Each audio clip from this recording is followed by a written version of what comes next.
Hello everyone, welcome back to my channel. We study 24/7, think less, study more. So today I'm back again with class second.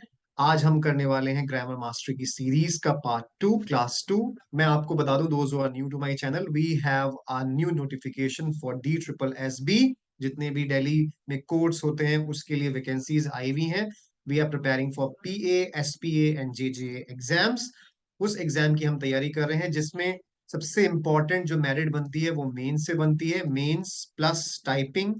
और यही हम लोगों का primary focus रहेगा। Don't worry, जो आपका Tier 1 है उसमें भी मैं आपकी हेल्प करूंगा। मैं आपको बताऊंगा क्या क्या क्वेश्चंस आ सकते हैं, कौन कौन से टॉपिक है। मैं उस पर भी एक वीडियो लेके आऊंगा dedicated completely towards that. But फिलहाल देखिए, हम सबसे बड़ी गलती क्या करते हैं हम लोग, कि हम लोग मेंस की तैयारी लेके नहीं चलते। फिर आप कहेंगे कि ऐसे नहीं लिखा जा रहा, writing is not easy, trust me. कहते हैं कि जिसकी राइटिंग अच्छी होती है उसकी वाकई में इंग्लिश अच्छी होती है। So you have to be very very good in writing specially. So let's start this session. आज के बाद हम करेंगे टाइप ऑफ क्लॉजेस, और कोई भी डाउट्स हो टाइपिंग को रिलेटेड हम मैं एक वीडियो लेके आने वाला हूँ, so don't worry about that. लेकिन बहुत सारे लोग क्या कर रहे हैं, वीडियो पे वीडियो बना रहे हैं, बार बार सेम वीडियो बना रहे हैं, तो उसका कोई फायदा नहीं है। आपका मेन फोकस पढ़ाई पे होना चाहिए। Your focus should be on mains और प्री दोनों पे होना चाहिए, और टाइपिंग अपनी शुरू कर दीजिए। डाउट्स क्लियर हो जाएंगे। Don't worry, I am here. मैं आपके सारे डाउट्स को क्लियर कर दूंगा। अब now without further ado let's get started. चलो, यस। तो क्लॉजेस की बात करते हैं। बहुत इंपॉर्टेंट चैप्टर होता है ये, ठीक है। आपका आप सोच रहे होंगे कि ये सारे के सारे topic, yes my dear, this topic will come in your examination. आपके एग्जामिनेशन में ये सब टॉपिक आएंगे। आपसे वो पूछ सकता है कि क्लॉजेस क्या होते हैं और कितने टाइप के होते हैं। तो सबसे पहले बात करते हैं क्लॉजेस की। देखिए, इंग्लिश ग्रामर के अंदर हम बात करते हैं सेंटेंसेस की, क्योंकि हम कुछ भी बोलते हैं that is a sentence, right. लेकिन वो सेंटेंस के भी कई सारे पार्ट होते हैं। तो क्लॉजेस क्या होता है? देखिए, सेंटेंस में एक तो सब्जेक्ट होता है, फिर वर्ब होता है, और फिर ऑब्जेक्ट होता है। लेकिन क्लॉजेस क्या होते हैं? Clauses are the building blocks of sentences, sentence को बनाने वाले। ओके, जैसे एटम होता है। एटम क्या है? जब हम बात करते हैं, atom is also the building block, ठीक है। कुछ भी जो है वो एटम से बना हुआ है। ऐसे ही जो क्लॉजेस हैं, they are the building blocks of sentences, इसको बनाने वाले। अब क्लॉजेस की डेफिनेशन, जैसे फॉर एग्जाम्पल मैंने कहा एलिस ईट्स मैंगोज। एलिस क्या है? सब्जेक्ट है। और ईट्स मैंगोज एक प्रेडिकेट है, ठीक है, जिसमें वर्ब आ रहा है मैंगोज, ठीक है। तो यहाँ पर ये हमें सेंस दे रहा है, हमें समझ में आ रहा है कि वो आम खाता है। तो क्लॉजेस क्या होंगे? अगर डेफिनेशन आ गई लिखने के लिए तो आप कैसे लिखोगे? Clauses are groups of word that contains a subject and a predicate. Okay, they can express a complete thought in case of independent clause, ठीक है, or be a part of larger sentence dependent clause. तो अभी हम clauses के type भी पढ़ेंगे। Clauses एक group of words होता है जिसके अंदर सब्जेक्ट होता है एंड प्रेडिकेट होता है। बेसिकली वर्ब की बात हो रही है यहाँ पर, ठीक है। They can express a complete thought, और अगर वो कंप्लीट थॉट को एक्सप्रेस करते हैं it is known as independent clause. और अगर वो नहीं करते हैं तो वो डिपेंडेंट क्लॉज होते हैं, मतलब वो एक पार्ट होते हैं सेंटेंस का। ठीक है, चलो आगे बढ़ते हैं। तो अब हम देखते हैं कि क्लॉजेस के टाइप क्या होते हैं, ठीक है। तो क्लॉजेस एक नहीं, कई कई टाइप के होते हैं, ठीक है। मैं बात करता हूं क्लॉजेस के टाइप्स की। तो what are the types of clauses we have? So clauses are of two types. एक हम बात करते हैं इंडिपेंडेंट क्लॉज। इंडिपेंडेंट का मतलब उसको किसी की जरूरत नहीं है, वो किसी पे डिपेंडेंट नहीं है। तो उसके पास एक सब्जेक्ट होगा, एक वर्ब होगा, which can stand alone. Independent वही तो होता है जब आप इंडिपेंडेंट हो जाते हैं तो आपको किसी की जरूरत नहीं होती, ठीक है। You can actually take care of yourself. So it can stand alone and as a sentence. अगर अब वो हम बात करेंगे, जैसे एलिस ईट्स मैंगोज, वो एक सेंस दे रहा है, कंप्लीट थॉट दे रहा है, दैट इज इंडिपेंडेंट क्लॉज। उसको किसी और चीज की जरूरत नहीं है। दूसरे जो टाइप होती है दैट इज डिपेंडेंट क्लॉज। बहुत सिंपल है, मीनिंग ही डिपेंडेंट क्लॉज है। इसको हम सबऑर्डिनेट क्लॉज भी बोलते हैं, ठीक है।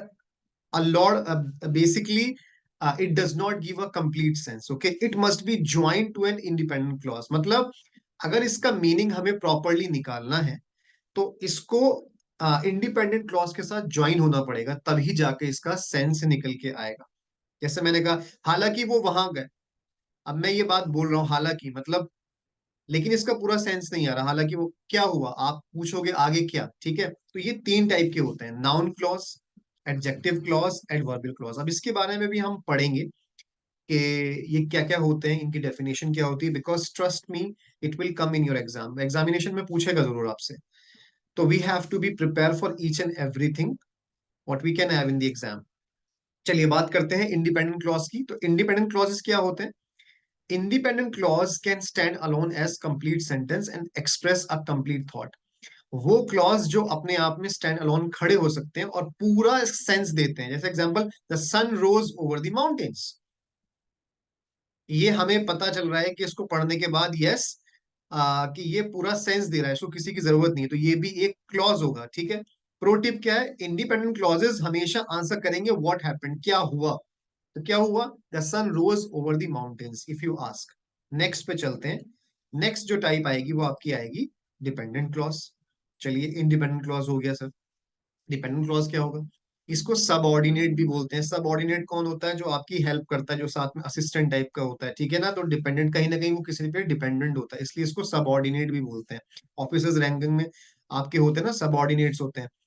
तो ये क्या हो गया, dependent clause can not stand alone as sentences and rely on independent clause for meaning. इनका खुद का मीनिंग नहीं निकल पाएगा अगर हम इनको नॉर्मली पढ़ेंगे। इनको मीनिंग देने के लिए इंडिपेंडेंट क्लॉज के साथ अटैच होना पड़ेगा, ठीक है। जैसे even though it was raining, अगर मैं इसको यहां तक लिखता हूं, even though it was raining, हालांकि बारिश हो रही थी, इट वॉज रेनिंग, आगे क्या, इनको जुड़ना पड़ेगा, ठीक है। We decided to go for a walk. So dependent clause जो होता है वो हमेशा कंजंक्शन से शुरू होगा, ठीक है, और रिलेटिव प्रोनाउन। यहां पर आपको ये चीज देखनी पड़ेगी कि ये डिपेंडेंट क्लॉज है कहीं ना कहीं डिपेंडेंट, तो ये हमेशा कंजंक्शन के साथ स्टार्ट हो रहा है। ऑल दो, even though, since I was there, ठीक है। तो मैंने यहां पर ये बात बोली, लेकिन आगे क्या, उसको सेंस नहीं मिल रहा ना, उसको कनेक्ट होना पड़ेगा। तो this is known as dependent clause, which cannot rely on its own. It needs an independent clause to get a clear meaning. I hope this is clear. चलिए अब बात करते हैं टाइप्स ऑफ इंडिपेंडेंट क्लॉज। तो independent clause के तीन type होते हैं, क्या होते हैं? नाउन क्लॉज होता है, ठीक है। We have noun clause, adjective clause and adverbial clause. You can ignore this part as of now, ठीक है। अब हम एक एक करके सबको पढ़ते हैं कि नाउन क्लॉज क्या होता है, एडजेक्टिव क्लॉज क्या होता है, और एडवर्बियल क्लॉज क्या होता है। चलो आगे देखते हैं। यस, सो नाउन क्लॉज। देखिए नाउन क्लॉज क्या होगा, नाउन की तरह एक्ट करेगा, सिंपल है। तो noun clause act as a noun in the sentence. जो क्लॉज नाउन की तरह एक्ट कर रहा है that is known as noun clause, ठीक है। क्या होगा, नाउन क्लॉज होगा। For example, she told me what she wanted for her birthday. उसने मुझे बताया, शी टोल्ड मी, तो ये तो हो गया main clause. What she wanted for her birthday, birthday, okay. So this is what your noun clause. Noun clause हमेशा क्या आंसर करेगा? अगर आप इस सवाल पूछेंगे what she wanted for her birthday, तो किसी न किसी ऑब्जेक्ट का नाम आएगा, या तो कोई टॉय होगा, पेन होगा, पेंसिल होगा, ठीक है। तो मतलब ये एक नाउन ही आंसर करेगा ना, नाउन क्लॉज जो होगा, what she wanted for her birthday, right. तो प्रो टिप ये है कि look for the verb to be after that और हु। अगर सेंटेंस में टू बी बेसिकली वर्ब है या दैट है और हु है, तो आप यहां पर देखें तो आपको नाउन क्लॉज के बारे में पता लग जाएगा। बहुत सिंपल सा है। शी टोल्ड मी हो गया मेन क्लॉज, उसने मुझे बताया, ये अपने आप में एक मेन क्लॉज है, ठीक है, जो कि डिपेंडेंट इंडिपेंडेंट क्लॉज भी है। चलो आगे बढ़ते हैं, नेक्स्ट देखते हैं। बहुत सिंपल है ये, ज्यादा कॉम्प्लिकेटेड नहीं है और बहुत डीप में भी जाने की जरूरत नहीं है। इतना डीप में नहीं आता, सिर्फ डेफिनेशंस आती हैं। चलो एडजेक्टिव क्लॉज। एडजेक्टिव क्या होता है? एडजेक्टिव हमेशा विशेषता बताता है नाउन्स की एंड प्रोनाउंस की।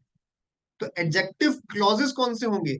जो कि मॉडिफाई करेंगे या विशेषता बताएंगे नाउन्स या प्रोनाउंस की सेंटेंस के अंदर। तो यहां पर भी वही हो रहा है। अब यहां जैसे मैंने एग्जाम्पल दिया है सेंटेंस का, the book that I borrowed from the library is fascinating. जो बुक मैंने लाइब्रेरी से बोरो की थी, वो फैसिनेटिंग है, वो कमाल की है, ठीक है। तो अगर मैं फिलहाल के लिए ये हटा दूं और मैं आपसे पूछता हूं कि एडवर्बियल फ्रेज क्या है। एडवर्ब क्या होता है? जो नाउन की विशेषता बताता है, कि नाउन को मॉडिफाई करता है। तो यहां पर बात किसकी हो रही है? तो यहां पर अगर आपको पूछना है या निकालना है तो यहां पर आपको रिलेटिव प्रोनाउंस देखने पड़ेंगे, जैसे हु है या विच है या दैट है।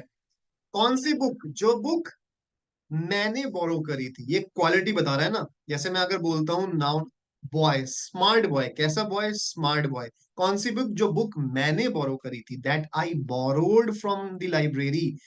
तो यहाँ पर एडजेक्टिव क्लॉज क्या होगा? अगर आप यहाँ से क्वेश्चन पूछेंगे who which what, sorry which that, that I borrowed from the library is fascinating. ठीक है। और अगर मेन क्लॉज की बात करूं, the book is fascinating, main clause भी है और इंडिपेंडेंट भी है। मैं बोल रहा हूं द बुक इज फैसिनेटिंग, ये बुक कमाल की है। ठीक है। तो ये अपने आप में एक इंडिपेंडेंट क्लॉज है, ये इंडिपेंडेंट क्लॉज है, इसको किसी की जरूरत नहीं है, ये अपने आप में एक सेंस दे रहा है। That I borrowed from the library, क्या ये दे रहा है? क्या लिया, क्या बोरो किया, किसके बारे में बात हो रही है? इसको कनेक्ट करने के लिए हमें चाहिए होगा एक इंडिपेंडेंट क्लॉज। अगेन इंग्लिश को समझ के पढ़ेंगे तो हमेशा बहुत अच्छे से समझ में आएगा। ठीक है, लॉजिक के साथ आगे बढ़ते हैं। एडवर्ब क्लॉजेस, सिंपल बात है। एडवर्ब क्या होता है? एक एडवर्ब एक ऐसा वर्ड होता है जो कि मॉडिफाई करता है वर्ब को, एडजेक्टिव को, और दूसरी एडवर्ब को भी करता है विद इन अ सेंटेंस। ठीक है, हम लोगों ने पढ़ा था ये बात।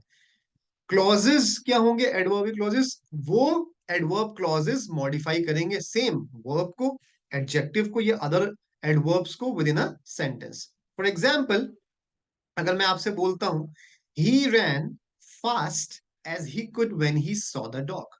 ठीक है, वो बहुत तेज भागा, ओके, जितना वो भाग सकता था, when he saw the dog. मैंने आपको एक आइडिया, एक ट्रिक बताई थी, जब भी ये व्हेन दैट हो इसके आगे, ठीक है, ये जो कंडीशन वाले जो वर्ड होते हैं, जैसे आपके व्हेन हो गया, when he saw the dog, क्या इसका मीनिंग पूरा आ रहा है निकल के? व्हेन ही सॉ, जब उसने डॉग को देखा, ठीक है, इसका तो आ रहा है he ran as fast as he could, वो भागा जितना वो तेज भाग सकता था। अब किसी भी सेंस में कॉन्टेक्स्ट में हो सकता है, राइट? सो एडवर्बियल क्लॉज यहाँ क्या होगा? When he saw the dog. यहाँ पर आपको हमेशा एडवर्बियल क्लॉज को देखने के लिए व्हेन, व्हाइल, बिकॉज ऐसे वर्ड्स को ढूंढना पड़ेगा। तो ये कौन सा है? यहाँ पर व्हेन है, when he saw the dog. ना ही तो ये कंप्लीट सेंस दे रहा है, इसलिए ये डिपेंडेंट क्लॉज भी है। दूसरी बात है, ये एडवर्ब क्लॉज है। क्यों? क्योंकि डिपेंडेंट क्लॉज का ही एक टाइप एडवर्ब क्लॉज होता है। when he saw the dog, so look for the conjunction like when, while। so दो दो तरीके हैं जानने के, एडवर्ब क्लॉज या किसी भी क्लॉज को, नाउन क्लॉज को, एडवर्ब या एडजेक्टिव क्लॉज को। सो ये था हमारा आज का सेशन। अब एक क्विकली मैं आपको टिप दे देता हूं, रिवाइज कर लेते हैं। ठीक है, देखते हैं क्लॉजेस क्या होते हैं। Subject plus verb, predicate, Alice eats mango, ये आपका क्लॉज है। दो टाइप के होते हैं क्लॉजेस, इंडिपेंडेंट क्लॉजेस होते हैं और डिपेंडेंट क्लॉजेस होते हैं। डिपेंडेंट और main clause, it expresses the complete idea or a thought, it has a subject and verb and can stand alone as a sentence। Dependent और सबऑर्डिनेट क्लॉज होता है, ये अकेले एग्जिस्ट नहीं कर सकता, it can not express the complete thought. यहाँ examples हैं। ठीक है, और अगर बात करते हैं डिपेंडेंट क्लॉज के, तो थ्री टाइप्स के होते हैं, noun clause, adjective clause and adverb clause. So that's it from my side, students. So thank you so much for today's session. I hope you enjoyed the session very much. If you like the session, please hit the like button and subscribe to my channel as well. So thank you so much for watching. Take care. I'll see you next time.